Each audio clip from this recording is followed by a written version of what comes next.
everybody. Welcome back to Jessica's Reading Room. My name is Kim and we are here with another video book review. Today we will be reviewing Come Forth in Thaw by Jayson Robert Ducharme.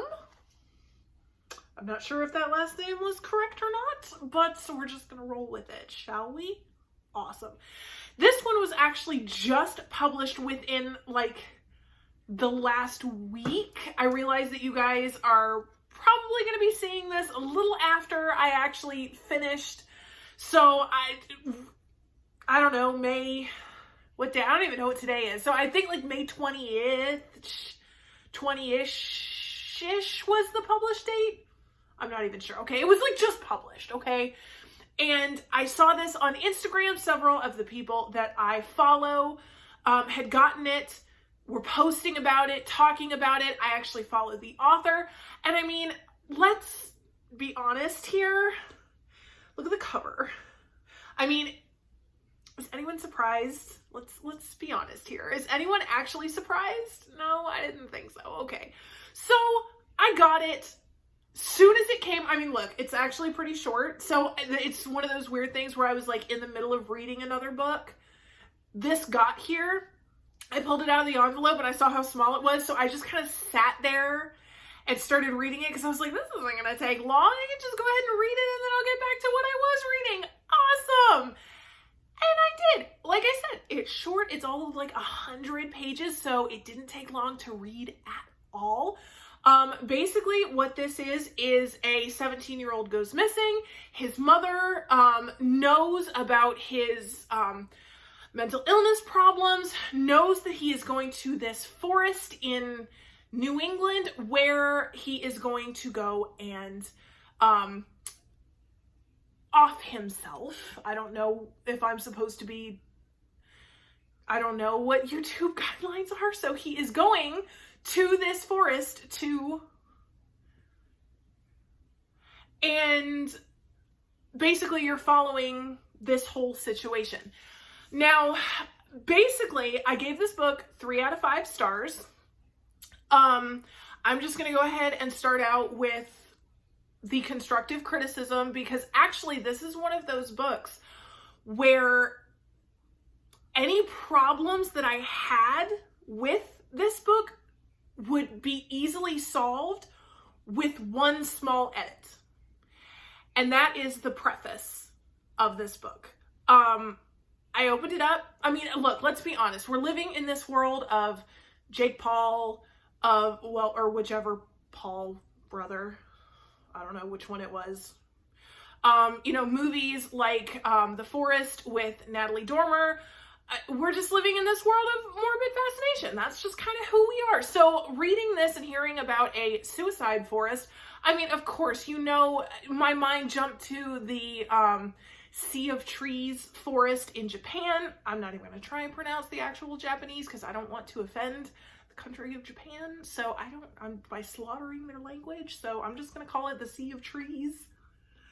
So of course I made that connection as soon as I started reading the synopsis on the back. It's a fascinating idea. So I was like, okay, all right, yeah, let's go. But then as I open the book, there is a author's preface, note to the reader. I don't even know. To be honest, I'm not even sure what it is. Author's note. There's an author's note. And basically, Jayson says in the preface that, we've all become aware of the suicide forest in Japan. There have been books written, videos made, movies made. None of them seem to focus much on the mental health issues that seem to be the root cause of the high suicide numbers over there. It seems like, this whole concept is being appropriated. And this story is going to be exclusively about mental illness and trauma. Which, okay, I was like, all right, that's fine. All right, I get it. The only problem was that preface created this little box. It's like this little box was made and the author handed it to me and said, okay, this is what this book is supposed to be. This is what this story is supposed to be. So I take this box and I start reading the book. And the whole time I'm reading this book, I'm trying to take the story and fit it into this box that the author gave me.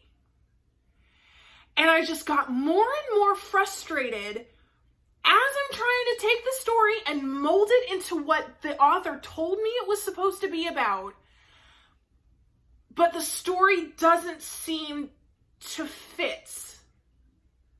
Does that make sense?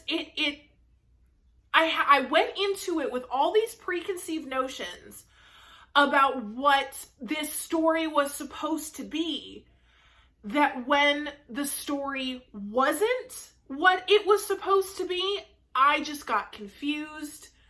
I got frustrated. By the time I was done, I was like, what?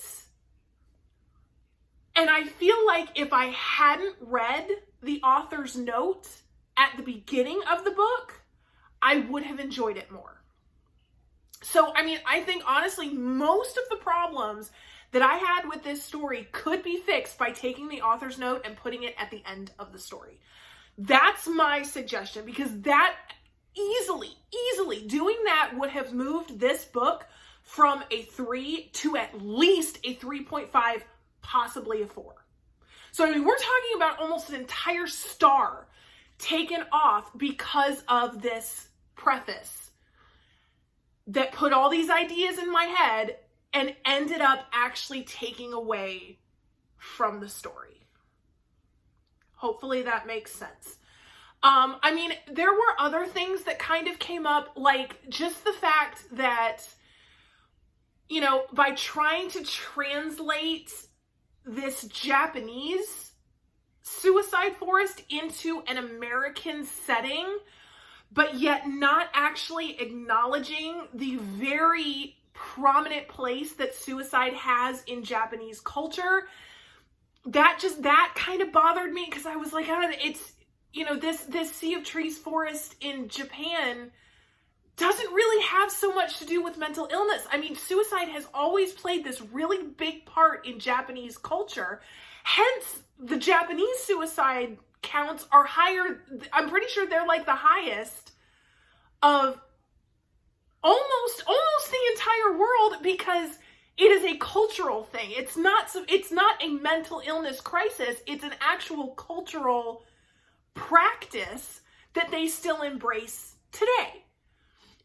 And so trying to bring, you know, the forest and then translating it into an American setting about mental illness, it didn't quite work without acknowledging Japanese culture, if that makes any kind of sense. And then I really didn't like the main character. Excuse me for playing with my hair while I'm talking, because that's just what I do. The main character, the mother, Ellie, she was just really unlikable. Like, I felt really bad for not liking her, because it's just, if this story was supposed to be about mental health, I couldn't decide if that meant this is a story about mental health or this is a story about the problems we as society have with mental health. I mean, just for example, you know, she's talking about how her little boy, up until age 8, was this happy, smiling, effervescent child. But then at age 8, you know, he just turned really introspective, really dark, really morbid.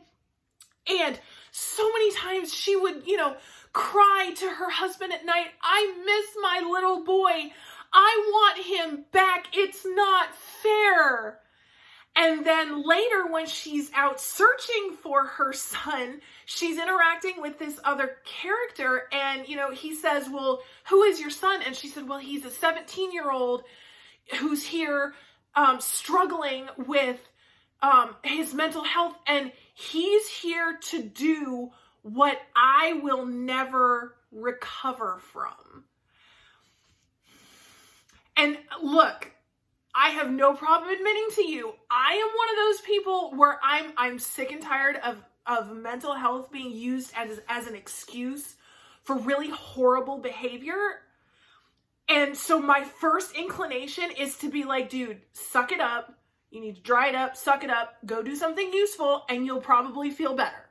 Like, if you're just going to sit here and complain about your life, well, okay, no wonder you're depressed. You need to go. Come on. Suck it up. That's just kind of the person I am.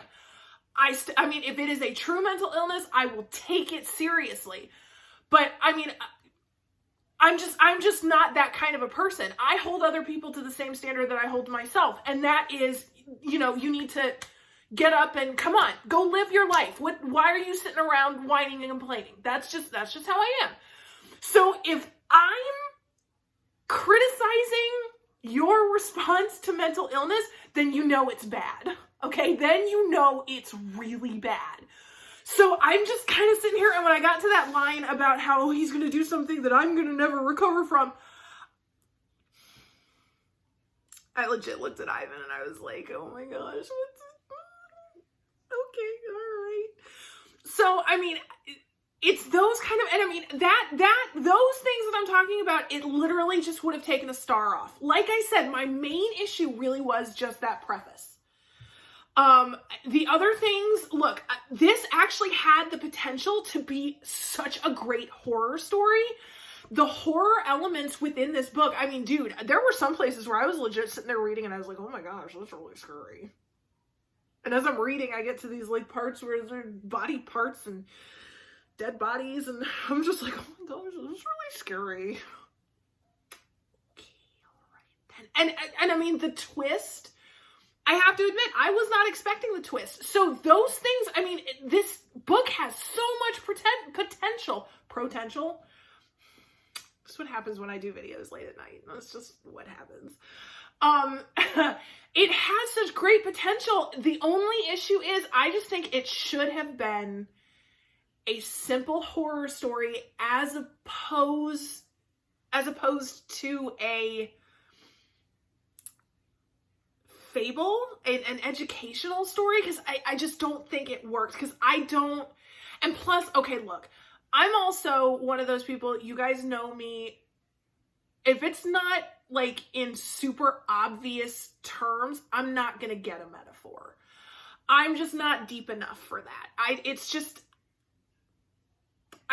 So by the time I was done, I'm pretty sure there were a lot of metaphors in this book, okay?